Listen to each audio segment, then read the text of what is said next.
Так, А6C5 Audi, рулевой наконечник, где работал 2,5 месяца. Появился какой-то стук в рулевом наконечнике, в рулевом механизме при повороте руля влево-вправо. Блин, думаю, ну неужто наконечники, они же новые. Оказалось, получается, сам палец в идеальном состоянии, как новый. Но наконечники бывают с демпфером. И ни за что бы не подумал, что демпфер вышел из строя. То есть, другими словами, во-первых, он прокручивается здесь, и гайка, когда я снимал, там, так как не мог снять, мне пришлось гайку вкрутить, чтобы упереть в нее хоть как-то и выкрутить.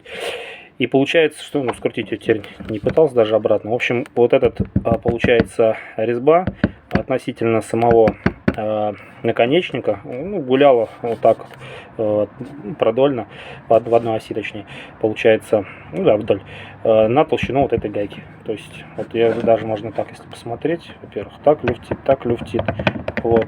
И сейчас гайка затянута, но, в общем, гуляла на толщину этой гайки, влево-вправо.